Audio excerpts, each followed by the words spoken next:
Capítulo 48. Culto familiar.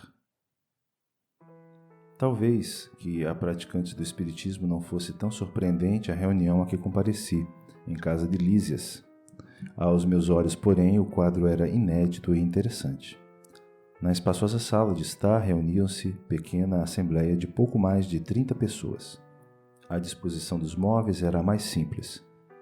Enfileiravam-se poltronas confortáveis, 12 a 12 diante do estrado, onde o ministro Clarencio assumira a posição de diretor, cercando-se da senhora Laura e dos filhos. À distância de 4 metros aproximadamente, havia um grande globo cristalino, da altura de 2 metros, presumíveis, envolvido na parte inferior em longa série de fios que se ligavam a pequeno aparelho idêntico aos nossos alto-falantes. Numerosas indagações me bailavam no cérebro. Na sala extensa, cada qual tomara lugar adequado, mas observava conversações fraternas em todos os grupos.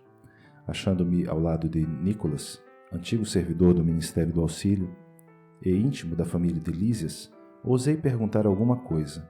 O companheiro não se fez rogado e esclareceu. Estamos prontos. Contudo, aguardamos a ordem da comunicação. Nosso irmão Ricardo está na fase da infância terrestre e não lhe será difícil desprender-se dos elos físicos, mais fortes, por alguns instantes. Mas virá ele até aqui? Indaguei. Como não? Revidou o interlocutor. Nem todos os encarnados se agrilhoam ao solo da terra. Como os pombos-correios, que vivem por vezes longo tempo de serviço entre 2 regiões, espíritos há que vivem por lá entre 2 mundos. E, indicando o aparelho à nossa frente, informou. Ali está a câmara que Nolo apresentará. Por que o globo cristalino? Perguntei curioso. Não poderia manifestar-se sem ele? É preciso lembrar, disse Nicolas atenciosamente, que a nossa emotividade emite forças suscetíveis de perturbar. Aquela pequena câmara cristalina é constituída de material isolante. Nossas energias mentais não poderão atravessá-la. Nesse instante, foi Lísias, chamado ao fone por funcionários da comunicação. Era chegado o momento. Poder-se-ia começar o trabalho culminante da reunião. Verifiquei no relógio de parede que estávamos com 40 minutos depois da meia-noite. Notando-me o olhar interrogativo, disse Nicolas em voz baixa. Somente agora há bastante paz no recente lar de Ricardo, lá na terra. Naturalmente a casa descansa. Os pais dormem e ele, em nova fase, não permanece inteiramente junto ao berço. Não lhe foi possível continuar. O ministro Clarencio, levantando-se, pediu homogeneidade de pensamentos e verdadeira fusão de sentimentos. Fez-se grande quietude e Clarencio disse comovedora e singela prece. Em seguida, Lísias se fez ouvir na cítara harmoniosa, enchendo o ambiente de profundas vibrações de paz e encantamento. Logo após, Clarencio tomou novamente a palavra. Irmão, disse, enviemos agora a Ricardo a nossa mensagem de amor. Observei então com surpresa que as filhas e a neta da senhora Laura, acompanhadas de Lísias, abandonavam o estrado, tomando posição junto dos instrumentos musicais. Judite, Yolanda e Lísias se encarregaram respectivamente do piano, da harpa e da cítara, ao lado de Teresa e Heloísa, que integravam o gracioso coro familiar. As cordas afinadas casaram os ecos de branda melodia e a música elevou-se, cariciosa e divina, semelhante a gorjeio celeste. Sentia-me arrebatado a esferas sublimes do pensamento, quando vozes argentinas embalaram o interior. Lísias e as irmãs cantavam maravilhosa canção, composta por eles mesmos. Muito difícil frasear humanamente as estrofes significativas, cheias de espiritualidade e beleza. Mas tentarei fazê-lo para demonstrar a riqueza das afeições nos planos de vida que se estendem para além da morte. Pai, querido, enquanto a noite traz a bênção do repouso, recebe, Pai carinhoso, nosso afeto e devoção. Enquanto as estrelas cantam, na luz que as empalidece, vem unir a nossa prece à voz do teu coração. Não te perturbes na estrada de sombras do esquecimento. Não te doa o sofrimento. Jamais te firas no mal. Não temas a dor terrestre. Recorda a nossa aliança. Conserva a flor da esperança. para a aventura imortal. Enquanto dormes no mundo, nossas almas acordadas relembram as alvoradas desta vida superior.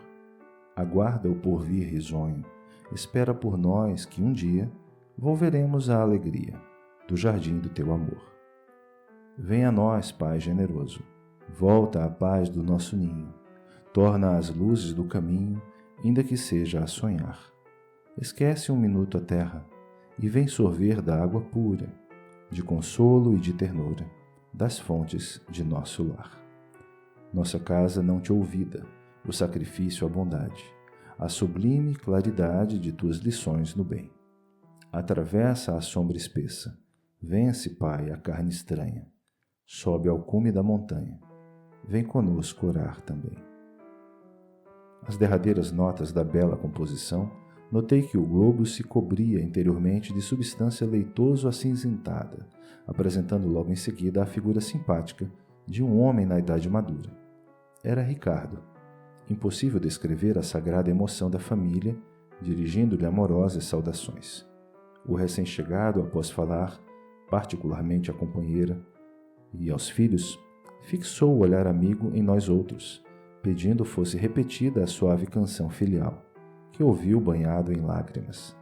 Quando se calaram as últimas notas, falou comovidamente. Ó, meus filhos, como é grande a bondade de Jesus que nos aureolou o culto doméstico do Evangelho com as supremas alegrias desta noite. Nesta sala temos procurado juntos o caminho das esferas superiores. Muitas vezes recebemos o pão espiritual da vida e é, ainda aqui, que nos reencontramos para o estímulo santo. Como sou feliz!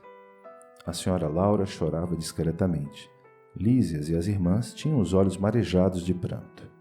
Percebi que o recém-chegado não falava com espontaneidade e não podia dispor de muito tempo entre nós.